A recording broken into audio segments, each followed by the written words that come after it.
인사하겠습니다. 오늘부터는 성령이 교회에게 시리즈로 말씀을 좀 전하고자 합니다. 첫 번째 시간, 첫 사랑을 회복하라 라는 제목으로 말씀을 증거하겠습니다. 2020년을 힘차게 출발했는데 불과 얼마 되지도 않아서 갑자기 그 당시에는 우한폐렴이라는 그 용어가 이제 뉴스에 등장하기 시작했습니다.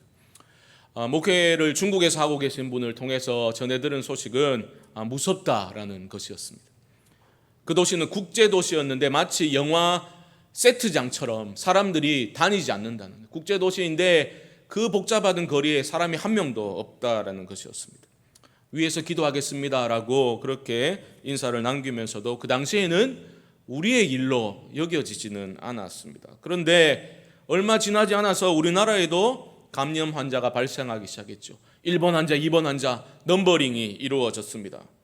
이게 뭐지? 이러다 정말 큰일 나는 거 아니가? 막 이러고 있을 때에 갑자기 숫자들이 늘어나기 시작하면서 서울의 명륜교회라는 곳에서 6번 환자가 다녀갔다. 하루 종일 교회에 머물렀다. 그것 때문에 우리 교회는 교회를 폐쇄하고 영상 예배로 전환하겠다라고 발표를 하고 또 그것이 또 신문 기사에 나기도 했습니다.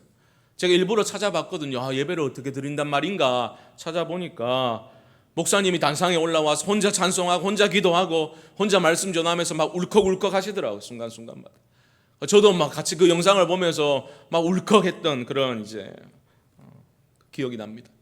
그런데 불과 몇 주 지나지도 않아서 그때가 2월 2일이었는데 우리 교회도 2월 23일 주일부터 영상 예배로 전환을 할 수밖에 없게 되었습니다.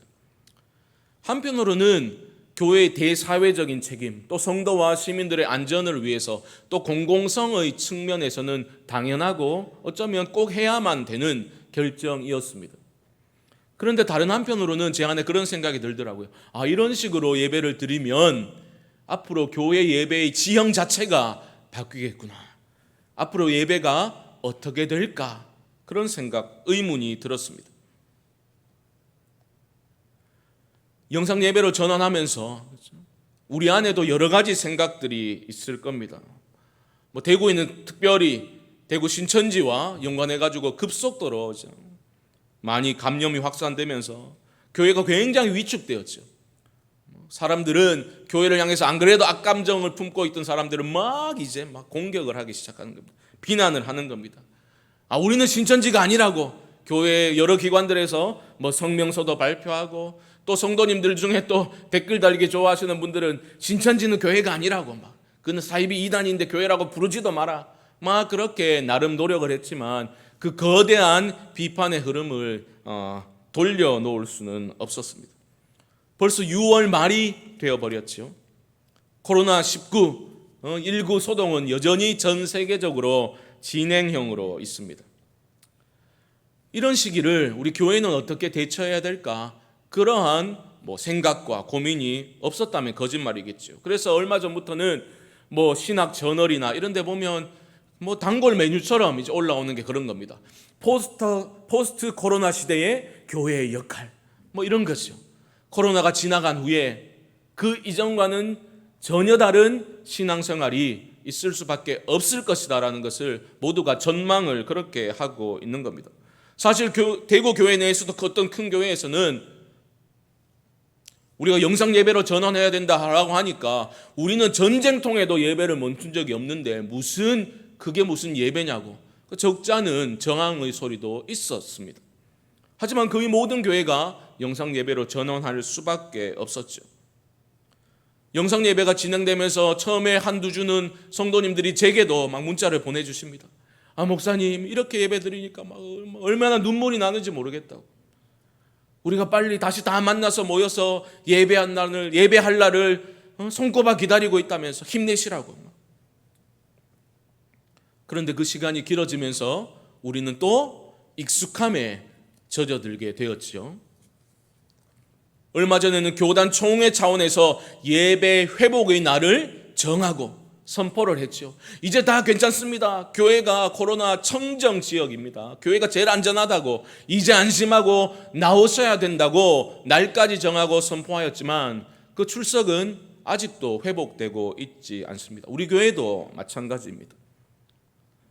이제는 좀 나와서 제대로 예배를 드립시다라고 말할 수도 없습니다. 아니 그러면 지난 석 달 동안 드린 예배는 제대로 드린 예배가 아니었단 말이가. 또 그러한 반론이 제기될 수 있기 때문입니다. 신학적으로도 쉬운 문제는 아니겠지요. 여러 가지 문제들을 언급할 수 있겠지만 저는 이것은 인정해야 된다고 봅니다. 우리의 죄성은 편안함과 안락함의 유혹을 이겨내기는 참 힘들다. 그것을 우리는 솔직히 인정을 해야 합니다. 처음에 우리가 영상 예배를 드리면서 가졌던 그 안타까움, 비록 영상으로 예배를 드리지만 어쩔 수 없이 이렇게 드리지만 내가 중심으로 전심을 다해서 예배 드려야지 라고 마음먹었던 그 결단과 비장함은 유통기한이 얼마 되지 못합니다. 우리가 경험적으로 그것을 잘 알고 있습니다. 저는 지금 억지로 다 모여야 됩니다 이런 말씀을 드리고자 함이 아닙니다. 우리 교회 안에는 연세가 많이 드신 또 질환을 앓고 계시는 분들이 계시죠. 나오시지 않으셔도 됩니다. 영상으로 예배 드리시면 됩니다. 우리 교회만 하더라도 아직 어린 아기들이 있는 영아부는 예배를 재개하지 않았습니다. 아마 7월이 되면 예배를 재개하려고 그렇게 준비하고 기도하고 있는 것으로 알고 있습니다. 문제는 영상 예배로 드리는 것 자체가 아니라 밖에서는 할 걸 다 하면서 예배 드리는 장소에 나오기만을 꺼려하는 그 마음의 중심에 무엇이 있는가라는 것이죠. 목사님 꼭 예배당에 모여서 예배를 드려야만 하나님이 예배를 받으십니까? 라고 말할 때에 그 마음의 중심에 무엇이 있냐라는 것이죠. 정말로 그 발언을 하시는 분이 선교적인 교회를 지향하면서 특정 건물로서의 교회가 아니라 공동체로서의 교회, 어떤 특정 건물에 모이기만 하는 교회가 아니라 삶의 자리로 흩어지는 그러한 선교적 교회를 지향하는 그러한 마음으로 그런 말씀을 하셨다면 저는 기쁘게 용납할 수 있겠습니다. 하지만 그런 말이 자기 편의주의적인 신앙을 옹호하기 위한 것이라면 문제가 있는 거죠. 그런 말이 꼭 교회에 모여야 됩니까? 라는 그 말이 교회 공동체에 대한 그 사람의 무관심을 은연중에 표현하는 것이 되어버리면 심각한 문제가 되는 겁니다. 왜냐하면 그것이 바로 포스트 모던 시대를 살아가는 우리 현대인들에게 나타날 수 있는 치명적인 병증이기 때문입니다. 많은 사람들이 교회를 다니죠. 하지만 너무 많은 사람들이 예전에 비해서 소속감 없는 신앙생활을 하기를 원합니다. 이게 원래 영어 표현에서 나온 건데요. 이렇습니다. Believing without belonging. 그 발음이 비슷하니까 거기서 이제 나온 거예요. 기억하기 좋으라고 그렇게 한 거죠. 무슨 말입니까? Believing은 믿는 거예요. 신앙생활 하는 거예요. Without은 없는 거예요. 뭐가 없다고요? Belonging. 어디에 속하는 게 없는 Believing. 믿는 것, 신앙생활을 원하는 거예요. 소속감 없이 신앙생활하기를 원하는 경향성이 갈수록 짙어져 가고 있다라는 것이죠. 그래서 나는 신앙생활 잘하고 있다는 거죠.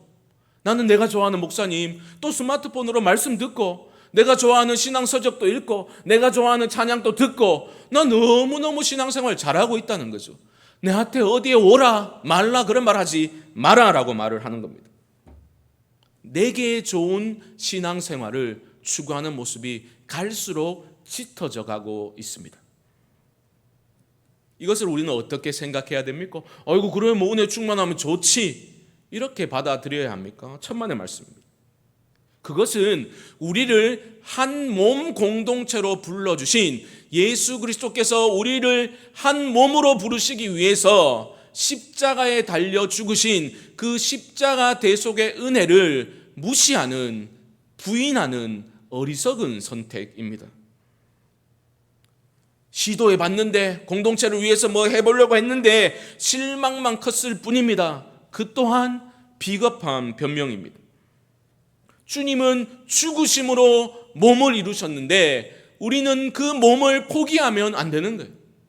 아무리 부족하고 연약한 공동체를 할지라도 교회 공동체를 배제한 개인주의적인 신앙생활은 병든 생활일 뿐입니다. 저는 지금 모이셔야 합니다. 이 말씀을 드리는 게 아닙니다, 여러분. 이런 위기 때에 교회가 무엇인지에 대한 우리는 본질을 바로 알아야 된다라는 거죠.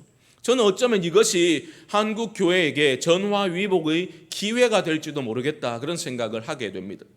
왜냐하면 우리는 너무 타성에 젖어서 아무 생각 없이 교회를 왔다 갔다 했거든요. 아무 생각 없이 그냥 섬기고 할 거 하고 이래 하면서 우리는 신앙생활을 잘하고 있다라고 여기면서 살아왔는데, 갑자기 충격이 가해지니까 우리가 왜 모여야 되지? 우리가 무엇을 위해 모이고 있지? 이런 것들을 돌아보는 계기가 되고 있다라는 말씀입니다.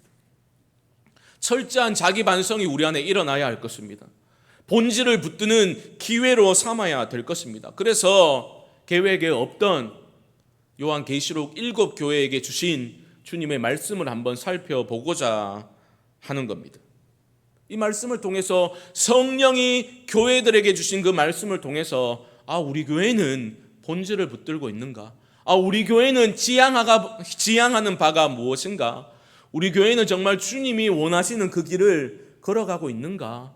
그런 것들을 점검해 보는 시간으로 삼아야 할 것입니다. 오늘 첫 시간 에베소 교회를 살펴볼 겁니다. 에베소 교회는 지금 사도 요한이 유배 생활을 하고 있는 밤모 섬으로부터 직선거리로 한 100km 항해를 하면 도달하게 되는 가장 가까운 그러한 도시입니다. 거리상 가깝기 때문만이 아니라 그 에베소 교회가 가지고 있는 그 중요성 때문에 아마 가장 먼저 언급되었을 것이라 볼 수 있겠습니다. 에베소라는 도시는요, 고대 사회에서 아시아의 빛이라고 불릴 정도로 아주 도시 문명이 발달된 그러한 도시였습니다. 또 교역의 중심지이기도 해서 굉장한 향락 문화가 발전되었던 그런 곳이기도 했습니다. 또한 사도행전 19장을 보면 우리가 알 수 있는 게 그 에베소라는 도시는 굉장히 주술적인 그러한 도시였어요. 영적으로 어두운 곳이었습니다. 어떻게 알 수 있냐면 사도 바울이 그 에베소에 도착해서 복음을 전했을 때 정말 능력이 강력하게 나타났거든요. 그래서 사람들이 뭘 했습니까? 주술책들, 쉽게 말하면 그냥 우리로 말하면 부적들, 그런 거 있잖아요. 그런 것들을 모아다가 불살랐는데 그 값어치가 어느 정도 되었다고요? 은 5만이나 될 정도로 그렇게 주술적인 세계관, 어두운 영적인 세계관, 그것이 만연편만했던 곳이 바로 에베소라는 도시였습니다. 그뿐만이 아니죠. 에베소는 로마 황제에 대한 충성심이 대단했던 도시였습니다. 황제의 숭배 사상을 굉장히 잘했던 곳이 바로 에베소라는 도시였습니다. 당시 황제는 그냥 정치인이 아니에요. 바로 신이었습니다. 신의 반열에 올라 있었고, 각 도시마다 도시가 잘 되기 위해서는 황제를 숭배하는 그러한 의식을 치렀고, 축제가 벌어졌다고요. 그 축제는 항상 음란한 문화와 연결되어 있어서 기독교인들에게는 큰 걸림돌이 된 겁니다. 정치적으로 충성해야 되는데 거기에 불참하게 되면 아주 실제적인 타격을 입게 되는 겁니다. 하지만 기독교인들은 유대교인들처럼 유일신 사상을 가지고 있으니까 거기에 참여하지 않으려는 그러한 성향이 짙었지 않습니까? 이런 배경을 염두에 두고서 우리가 말씀을 보면 좋겠습니다. 1절은 이렇게 시작하고 있습니다. 에베소 교회의 사자에게 편지하라. 오른손에 있는 7별을 붙잡고 7 금촛대 사이를 거니시는 이가 이르시되. 여러분, 지금 에베소 교회에게 말씀하시는 분이 누구십니까?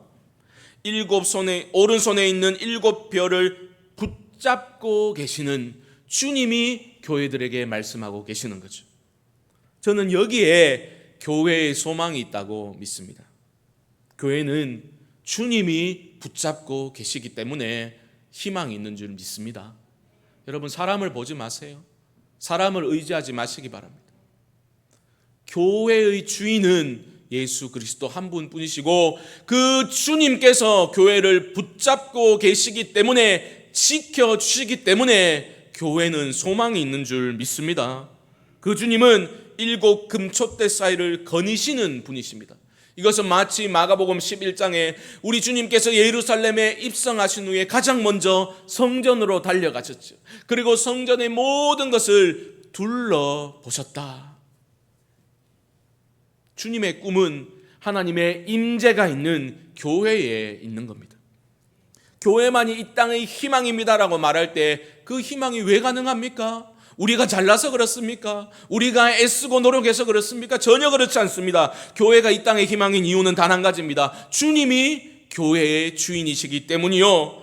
그 주님이 교회를 가장 우선적으로 주목하고 계시기 때문이요. 우리 주님이 교회를 통해서 비록 연약하고 부족하지만 주님께서 이 교회를 통해서 하나님 나라의 회복을 소원하고 계시기 때문에 교회가 이 땅에 소망이 될 수 있는 것입니다. 주님은 에베소 교회를 향해서 칭찬의 말씀을 하십니다. 2절을 보십시오. 내가 내 행위와 수고와 내 인내를 알고 또 악한 자들을 용납하지 아니한 것과 자칭 사도라 하되 아닌 자들을 시험하여 그의 거짓된 것을 내가 드러낸 것과 3절입니다. 또 내가 참고 내 이름을 위하여 견디고 게으르지 아니한 것을 아노라. 우리 주님 말씀하십니다. 내가 다 안다. 얼마나 위로가 되었겠습니까? 지금 박해를 경험하고 있는, 믿음을 지키기 위해서 애쓰면서 열심히 교회에서 봉사하고 섬기고 있는 이들에게 우리 주님이 내가 너의 인내와 수고와 내 이름을 위해서 견딘 것 다 알고 있다라고 말씀하시니 얼마나 위로가 되었겠습니까?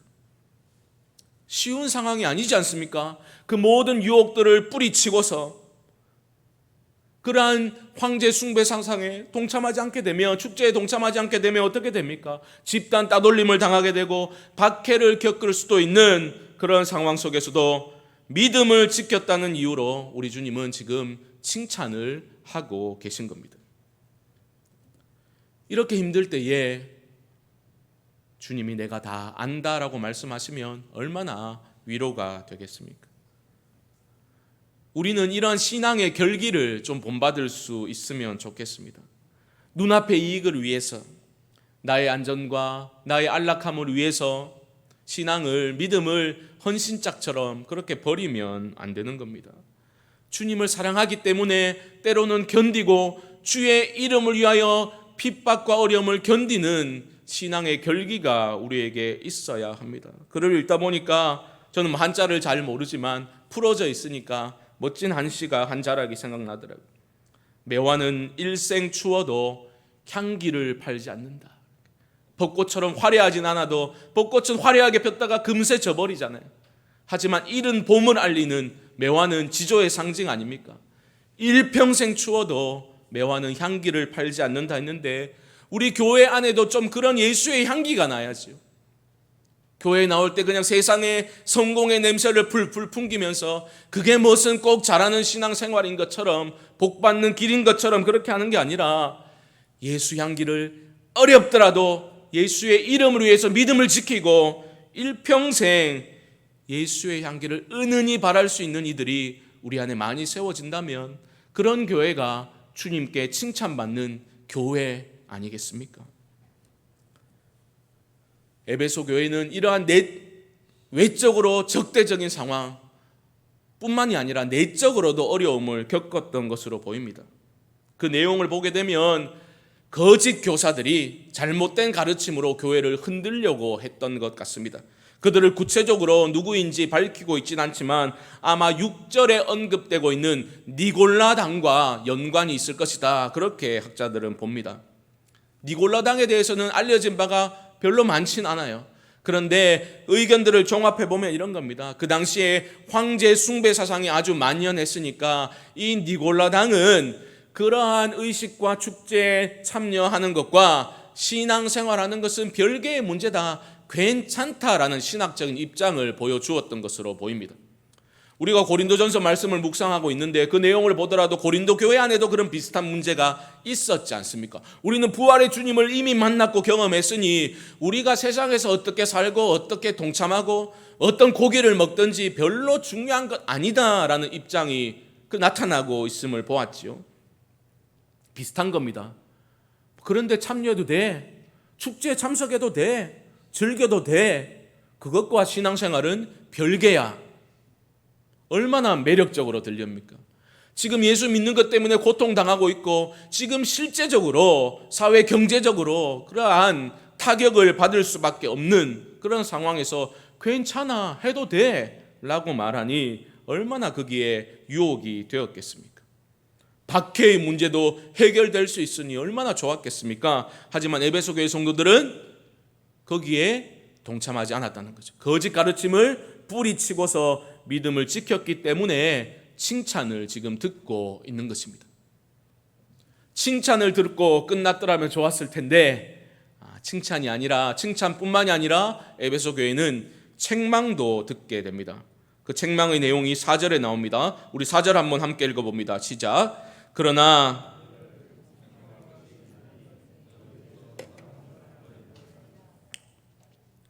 책망의 이유가 뭡니까? 처음 사랑을 버렸다. 이 사랑은 단순히 감정적인 게 아닙니다. 교회의 참된 표지, 사랑이 없으면 교회는 교회될 수 없는 겁니다. 왜 그렇습니까? 사랑으로 교회가 탄생한 거예요. 그 주님과의 사랑의 관계가 깨어지면 교회는 교회될 수가 없는 겁니다. 교회의 모든 사역과 그 섬김의 원동력은 주님을 향한 사랑이에요. 우리가 왜 섬깁니까?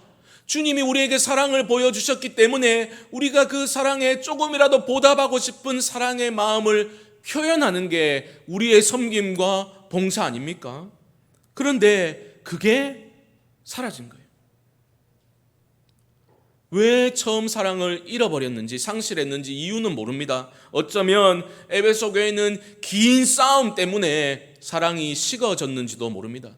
아무리 오랜 싸움이라고 하더라도 그 기간이 길어지게 되면 감정이 메마를 가능성이 매우 높아지게 되는 것 아닙니까? 또한 처음에는 피할 수 없는 싸움으로 시작했지만 시간이 흘러갈수록 자꾸만 비본질적인 것들로 인한 싸움이 일어날 가능성 또한 높아지는 것 아니겠습니까? 이게 위험한 함정입니다. 어떤 조직이든 어떤 제도이건 간에 조직화되기 시작하면 본질로부터 멀어질 가능성이 자꾸 커져가는 거죠. 에베소 교회는 올바른 신학적 입장은 고수하고 있었던 것으로 보이는데 정작 중요한 사랑을 잃어버린 겁니다.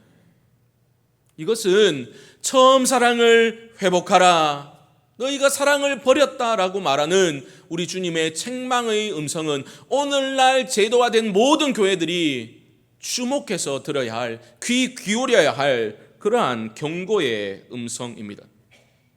저는 제도 자체가 악하다고 말씀드리는 거 아닙니다. 우리 교회도 아름다운 전통들이 있습니다. 그게 잘못됐다고, 그 자체가 잘못됐다고 말씀드리는 게 아닙니다. 하지만 교회가 비본질적인 것들 중에 지켜야 될 것들이 너무너무 많아지면 교회는 교회될 수 없는 겁니다.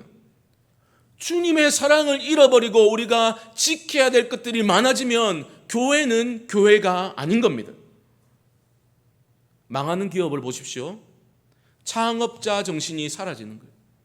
그리고 어느 순간 그 현실에 안주하고 그 창업자 정신은 사라지고 비본질적인 것들을 붙들게 되죠. 지키지 않아도 될 것들을 지키려고 모든 시간과 에너지를 쏟아부으면 그 기업은 망하게 되는 겁니다. 교회는 예수 그리스도의 사랑으로 사랑을 경험한 이들이 주님을 향해서 사랑의 표현을 하는 모든 섬김으로 이루어지는 그러한 조직입니다. 유기적인 조직입니다. 사랑이 흐르는 것이 교회입니다. 그 사랑이 본질인데 사랑을 놓치고 우리가 온갖 일들을 행한들 그것이 주님께 무슨 영광이 되겠습니까? 성령이 교회들에게 하시는 첫 번째 말씀이 중요한 이유가 여기에 있습니다. 주님의 사랑, 주님을 사랑하기 때문에 하는 섬김, 주님을 사랑하기 때문에 하는 우리의 신앙생활이 되어야 하는 것이지 그 사랑을 빠뜨리고 사는 우리의 모든 섬김과 헌신과 봉사는 아무런 의미가 없다는 겁니다. 그래서 주님이 책망하고 계시는 겁니다. 우리 주님은 처음 사랑을 버렸다라고 책망을 하시는데 그치는 것이 아니라 어떻게 회복될 수 있는지 주님은 지금 처방책을 알려주고 계십니다. 그게 5절입니다. 5절 보십시오. 그러므로 어디서 떨어졌는지를 생각하고 회개하여 처음 행위를 가지라. 아주 선명합니다. 세 가지로 말씀하십니다. 첫째는 뭡니까? 어디서 떨어졌는지를 생각하라. 여러분, 개인이든 교회든 영적으로 침체되는 데는 반드시 이유가 있습니다. 그 원인이 있어요. 그 원인이 무엇인지를 진단해야 하는데 어떻게 진단할 수 있습니까? 무엇을 기준으로 우리는 진단할 수 있습니까? 바로 하나님의 말씀입니다. 제가 우리 성도님들에게 말씀을 읽으십시오, 말씀을 들으십시오 계속해서 간곡하게 권면하는 이유가 뭔지 아십니까?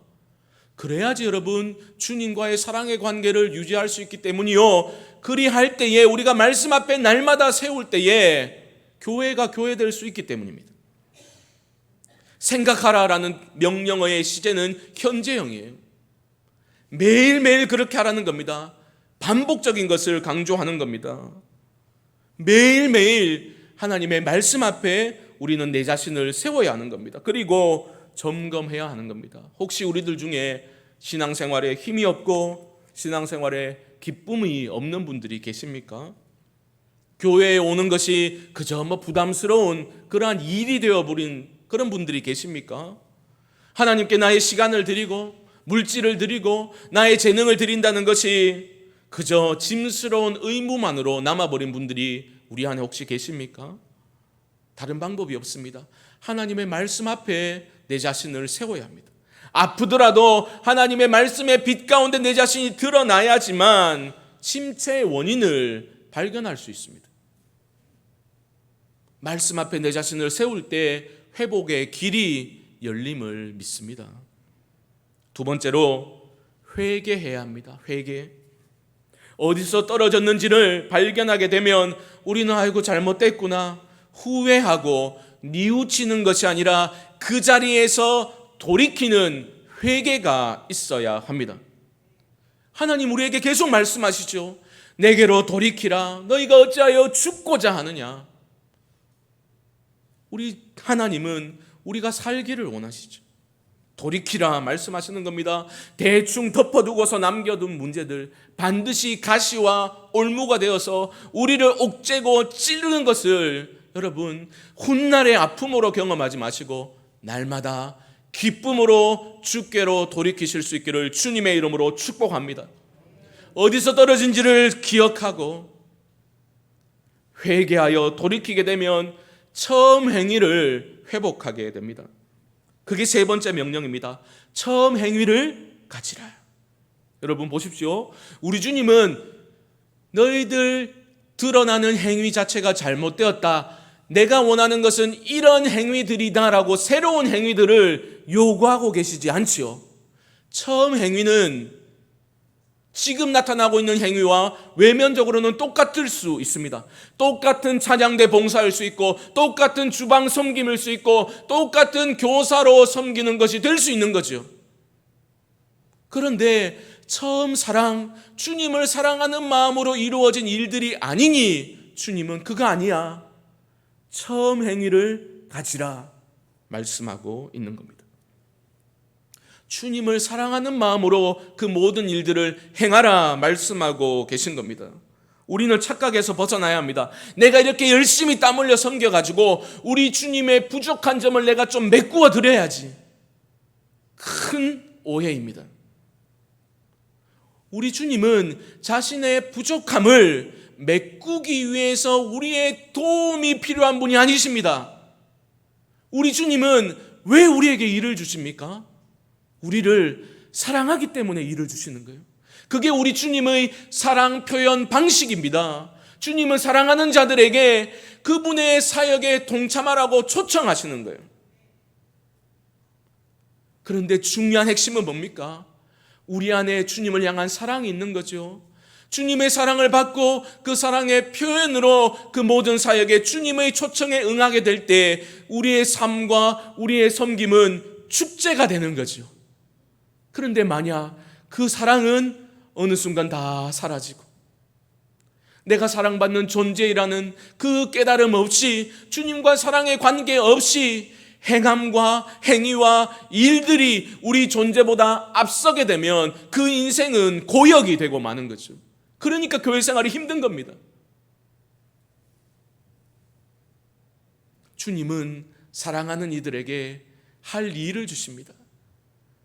주님 자신의 목마름을 해결하기 위해서가 아니라 그 일을 통해서 우리 자신의 목마름을 해결해 주시기 위해서 주님은 그렇게 자신의 사역에, 하나님 나라의 일에 동참하라고 우리를 초청하고 계시는 겁니다.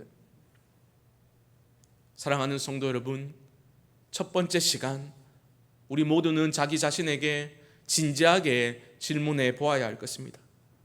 나는 정말 예수님을 사랑하고 있는가? 나는 정말 이 세상의 그 무엇보다 우리 주님을 더욱더욱 날마다 사랑하고 있는가? 여러분 자신에게 반드시 질문해 보시기 바랍니다. 하나님의 말씀 앞에 여러분들을 세워놓으시고 점검해 보시기 바랍니다. 그리고 내가 처음 사랑을, 내가 주님 한 분만으로 만족해서 그 사랑 때문에 더 이상 잃을 것이 없습니다라고 말할 정도로 그렇게 사랑으로 충만해서 주님만으로 만족하고 감사했던 그 시간이 그저 옛 추억이 되어버렸다면 주께로 돌이키실 수 있기를 주님의 이름으로 축복합니다. 바라기로는 우리 모든 성도님들이 주님과 그 사랑의 관계를 회복하고 그 충만한 사랑이 날마다 경험되어져서 우리의 모든 섬김과 헌신과 그 사역들이 고역이 아니라 기쁨의 축제가 될 수 있기를 주님의 이름으로 축복합니다.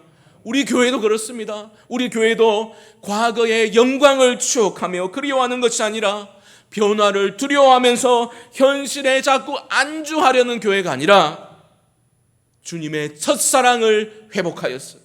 그 사랑의 힘으로 미래를 밝혀나가는 전진하는 교회, 본질을 회복하여서 참으로 하나님이 우리 가운데, 우리가 본질을 붙들면 하나님이 앞서 행하심을 우리가 똑똑히 목도할 수 있는 교회, 복음의 능력을 회복하여서 복음 선포적인 공동체로 이 중구 땅을 거룩한 빛으로 밝혀나가는 그러한 쓰임받는 교회 되는데 우리가 마음을 모으고 기쁨으로 동참할 수 있게 되기를 주님의 이름으로 간절히 축원드립니다.